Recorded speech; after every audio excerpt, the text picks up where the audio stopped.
Proclamation Number 6158 dated the January 8, 1955.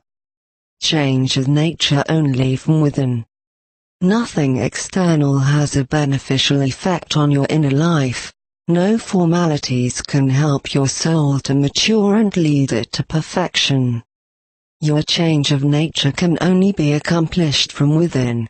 This is why you humans must frequently withdraw into solitude in order to take stock of yourselves and remove whatever is spoiling you, whatever imperfections you still harbor within yourselves. External sources can certainly draw your attention to conducting this psychological work. You can be taught how to achieve it, what you ought to observe, what you must avoid because it is harmful, and what you should do to become perfect.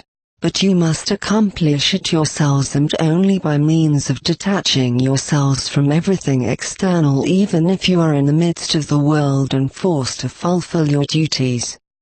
Yet this psychological work has to be carried out simultaneously because it is entirely independent of your occupation, for it concerns your inner nature, your faults and bad habits.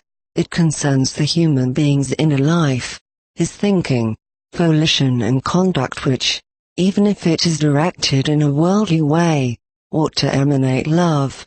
Otherwise a transformation of personality cannot be spoken of.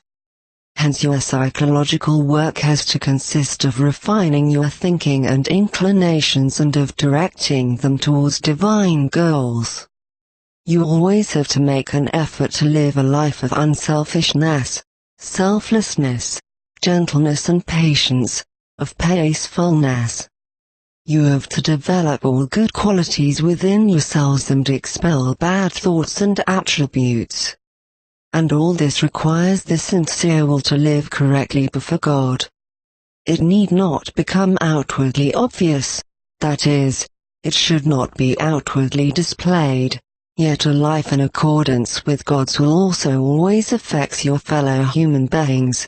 It stimulates imitation and will always be more effective than many speeches or formal customs which do not yet vouch for an inner change of attitude. A person can only change if he takes serious stock of himself by thinking about his shortcomings and faults and resolves to improve himself. And this inner change has to be undertaken by every person himself if he wants to reach his goal of becoming perfect.